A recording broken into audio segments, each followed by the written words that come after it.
We completed our breaker, now must actually do the plan. Remember the plan. Yeah. It was a good plan. What does this plan demand of us, Brain? Well, according to my brain manual, let me just see if I can find the page right. Ooh. Go on, do tell. The plan requires effort. Ah! Effort, you say? Yes. This revelation? I find it disgusting. The biggest problem with everything that I talk about is it requires effort.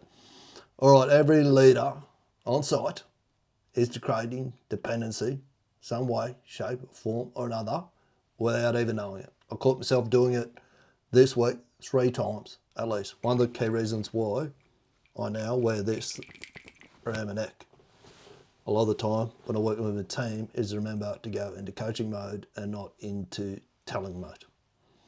General Patton said it best. Don't tell people how to do things. Tell them what needs to get done and let them surprise you with their ingenuity. If your team's bringing you problems all the time instead of solutions, that's not a team problem. It's a leadership problem. It's a way that we are jumping in, and because we were all, our identities for a lot of us in leadership positions have been based around this. He's really good, Benny's really good at fixing problems. Give him stuff to do, he'll get it done. That's not my job anymore. That was my job before. Then we get promoted and we keep doing the same things that we did before when we're now responsible for a team, responsible to support a team. Okay, today we'll, of course, run ORCA live, and this is, as I said, the day where the bit old mate finds disgusting kicks in, the effort. If you like what you've been seeing through these series each week, it runs a specific structure. On Monday, I throw a framework out there that you can use. On Tuesday, I'll teach you about it. On Wednesday, I'll drop a bold take. Thursday, we do a bit of a nurture. This is how it works. This is why, if you've tried it before, you haven't quite got the results that you're hoping for. And Fridays, how not how. Not about the how, what you need is the right who to work with to help you get it done. That's the problem we tend to go to when we're trying to tell people. Instead of going, who can get this done, we go straight to how do we tell someone to get it done. Not the way to build a highly effective team. Right, so if you want to know more about the Catalyst Academy, it sits on inside school. You'll see that little link down there in the bottom corner, school.com/scrum. Head across there. There's 3 different levels that you can join inside construction school. There's a free level, anyone that wants to get inside there and learn how to do these things. ORCA is what we predominantly focus on, getting people. My goal is to have I need to have an actual number that I want to run ORCA on site by the end of the year. I've thrown three teams in the last couple of weeks. One just texted me back today saying, hey Benny, we're on day 10. So it sticks, see?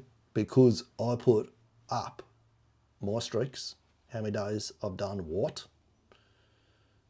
People do the same thing. I keep a very basic formula, which I'll show you right now, which is this whiteboard right here. Don't be fooled by simplicity. There is a high degree of neuroscience, motivation built into this. Today's date, our objective, our ORCA, of course, objective. What was the objective for the shift? Hot dog or not hot dog? Did we get it done or did we not get it done? What were the results? What happened? What did we actually achieve this week? My results were, so my objective this week was to live stream 5 days even though I was traveling. The results were, I didn't live stream on Tuesday and Wednesday. What caused that? It was travel days. I identified that they might be high failure points, but I still didn't put enough mitigation in place. What I've now done, there's always someone managed to pull their mower out as soon as I start live stream. Either I do too much live streaming or they're sitting around waiting for some sort of indication I'm going live so they could do it. What caused it is when I'm away, I don't have a kit that I can quickly set up and do this with. I realise that. I also tend to wait until the afternoon to do this when my bandwidth for doing it, motivation, whatever you want to call it, is at its lowest. And it's easiest to go, oh, forgot to do it. Okay, I missed ORCA once. I didn't miss ORCA twice, but I missed live streaming twice. What I've identified is now at the back end of the ORCA, I'm going to get it to ask me, are you travelling to Morabini? Yep. Pack a kit to be able to live stream with. And the other thing I'm going to do is it has to get prioritised for the morning. So I do it, even if it's a 5-minute live, I'll jump on and do that before I hop on the plane. Even if there's background noise, airports, coffee going on, all those sorts of things that are going on at the airport, I do it that way anyway. So the actions, we want what? What's the definition of done? Again, needs to be a hot dog or not a hot dog. Did it get done or did it not get done? Who's going to do it? Single point of accountability. If 2 people are responsible for something, no one's responsible for it. When will you block out time to actually do it? Not when you're going to get it done by. Deadlines, as Cameron Howard says, are useless. Show me in your calendar when you're going to block out time to actually do it. Liv Bourree, I don't know if she's former poker player or former world champion poker player, or she still is a poker player. She says about speaking in probabilities. What's the probability that you're going to get that done? If you tell me that we've got a critical task to get done and you're only a 50-50 chance of getting it done by tomorrow, then we need to have a look at why that is. Do you need some help? Do I need to take some work off of your plate so you've got time to focus on it and get it done? Put a start date up there and our complete date. No one likes to have unfinished things up on the whiteboard in everyone's face with their name against it. Okay, so rules of engagement for the meeting. Early's on time is late. Vince Lombardi, the coach of the, don't hand me down if I'm wrong, I'm going to say Green Bay Packers, used to say that. It's a nameless and rankless session. Same way that the fighter pilots do it when they do it, and then they're probably the most hierarchical organisation on the planet. ORCA sessions are nameless and rankless. We use radical candour to call each other out and keep each other honest. If it doesn't add situational awareness to the meeting, don't say it. Okay? And I intend to. Don't go, that's someone else's problem, or it's above my pay grade, or I don't know. Right? See an issue, you spot it. What do you intend to do about fixing it? How are you going to be part of the solution, not part of the problem? And we create a pack. This bit is actually from a neuroscientist, or a lot of it is, but this is specifically from the book Tiny Experiments by Anne-Marie Lecomte. And she says, instead of making goals, make little packs, little tiny experiments. So we will do ORCA for 10 days, and then we track our progress. Did we do it or did we not do it? We get a cross in the box if we did it. If we didn't, it's a miss. And then we need to go back and ORCA the ORCA, find out why we didn't do it. That's exactly what we focus on inside the Catalyst Academy, is getting your first 90 reps up of doing ORCA. Like Steph Curry says, don't practice until you get it right. Practice until you can't get it wrong. All right, so let's see if we can do ORCA and not get it wrong. That's a good start. Hit the wrong button. Ready to debrief, Claude?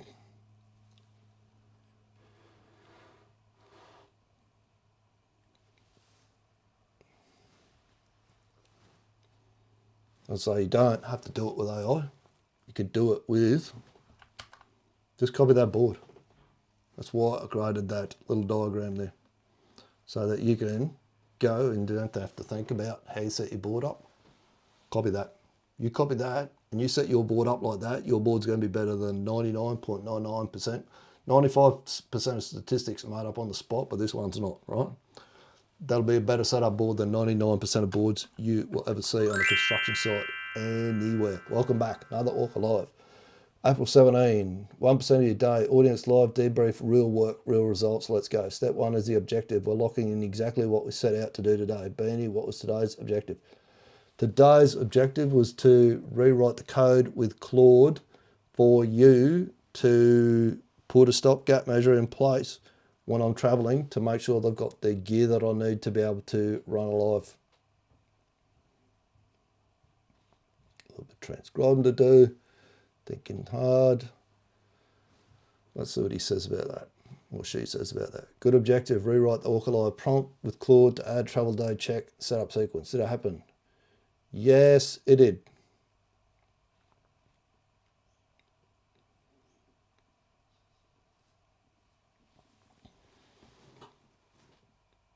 What was the result?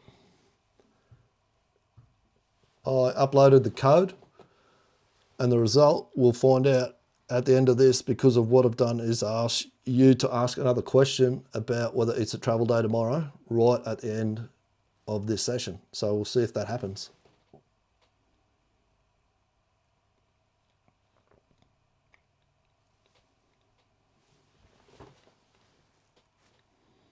Good, so the result is code updated. We're about to test it live right now at the end of this debrief. Is there a gap anywhere else, or are we debriefing a win?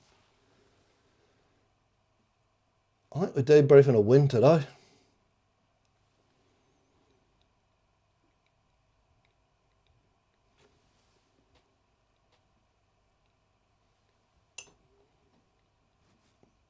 Good, what made it work today? Specific time frame, who did what when. So we had that nailed down, and I pretty much did that right to the time because I got it and went to schedule this live. Went, what task was I supposed to do, the objective from yesterday, and remember that I had to rewrite the code, so I did it.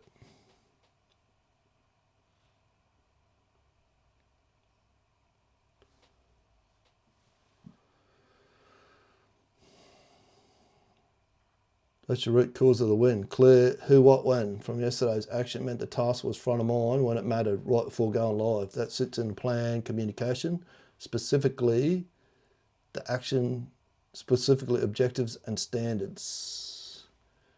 The action format did exactly what it's supposed to do. One action for tomorrow, and we're about to find out if the new prompt delivers it automatic. So let's test it. Home or travel tomorrow? Home.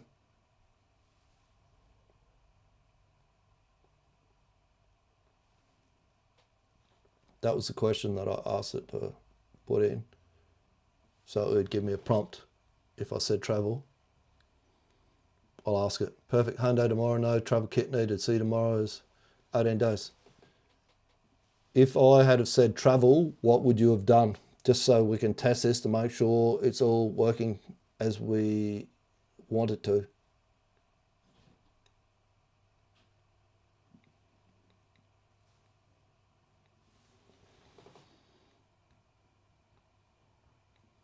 Good test. If you said travel, I'll run through the sequence before travel day. Mike, do you have it? Is it connected? Camera, phone, or external? Is it set up? Lighting, are you lit or are you in silhouette? Internet, are you on stable Wi-Fi hotspot, strong enough for live? Background, what's behind you is good enough to go on air. All 5 confirm, we go live. Anything missing, we flag it and we fix it before the stream starts. That's a pre-flight check. Same one pilot runs before every flight. Doesn't matter how many times they've done it, the checklist still gets run. Does that sequence work for you, or do you want to add anything to it? That's the perfect sequence to run before I go live, but it was supposed to give me the question, have you packed your travel kit? Have you got everything that you need to be able to go live tomorrow morning?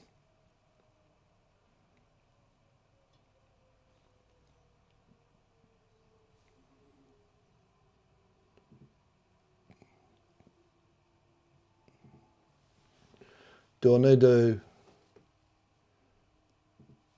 need to get Claude to rewrite that code, or will you do it here? Does it need to go into the instructions section of this project? What happens is it gives me, when I say I'll write the code, I put it into the instructions inside here. So it runs like this. Good catch, pre-flight checklist. check needs more than one question at the top before you even leave the house. Have you packed your travel kit, mic, camera, light spot, hotspot, all in the bag? That's the difference between fixing it at home, discovering it's missing at the airport. Yes, it needs to go into the instructions at the top of this project so it's permanent, no written code. You can either do that right now, go into this Claude project, click the instructions, I'll tell you what to add, or you can pause it, paste it to me here, and I'll write the exact wording for you to drop in, which you want to do. I'll write that as the objective for tomorrow, then I'll get Claude to rewrite the code with the pre-day check, equipment check.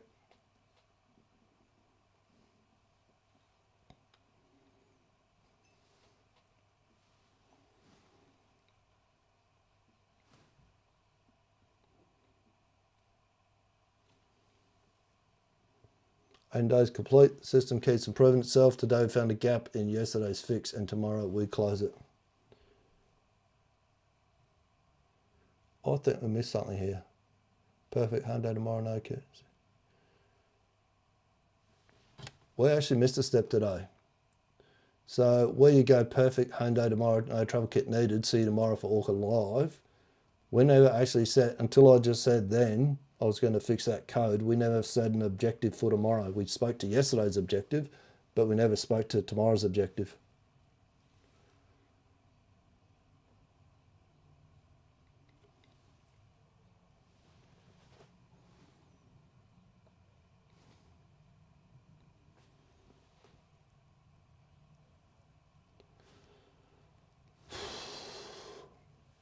The objective for tomorrow is to run another invite live for the Catalyst Academy. So I'll do that tomorrow before lunchtime. It's who does what when. Can you also give me the lessons learnt out of this, write it in a separate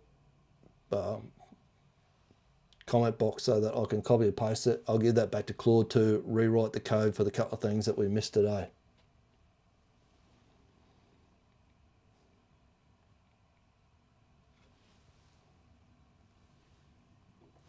This is a process, improving the process.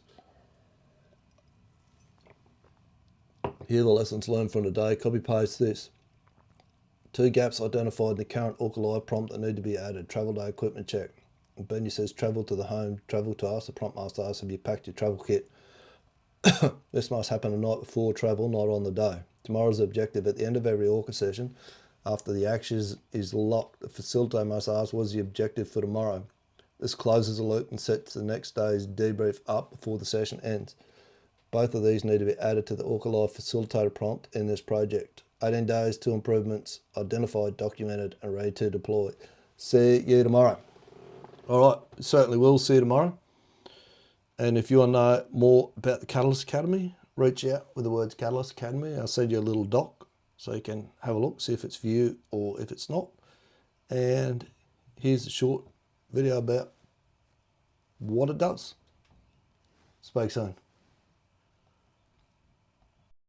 This has been the Trouble Mode Coach, and I want to tell you about a new pilot program that I've got starting this month that I think might just be of interest to you. So it's specifically for 2 types of people. Number 1 is you're stuck at a certain level in the construction industry and you can't seem to step up to that next level. Or number 2 is you got the reverse problem like I had, where you get thrown in the deep end and you think, what the am I supposed to do now? How did you get into the position that you're currently in? I'm going to tell you a quick story about how I got most of my career I spent as a construction superintendent. Anyway, digress a little bit. This is how I actually became a superintendent. So I was on a little gold mine down in Bendigo in Victoria, and the superintendent, I was the supervisor at this point in time. I'd actually only just come off the tools. I had a lot of supervisory experience before, but I'd been on the tools on a job in Darwin. Supervisor there really liked me. He brought me down to this job as a supervisor. And one day my superintendent walked up to me and goes, "Hey Benny." "Yeah, Pete." "I just sacked the construction manager." He said, "I'm the construction manager now." And he said, "You're now superintendent." I went, "That's great, Pete. Appreciate your confidence in me." But I said, "What the does superintendent do?" So if you're stuck stepping up to that next level, or you've been thrown in the deep end, like I was. He looked at me, I'll never forget these words. He said, "You're a smart boy, you'll figure it out." Message me the word sweat more, and what I'll do is I'll send you through a link where you can book in for what's known as a triage chat, which is just a quick 15-minute call where we get together to see if we think we might be a good fit to work together or not. Because as the Spartan Warrior said, if you sweat more in training, you'll bleed less in war. Speak soon. You son of a bitch! I'm in!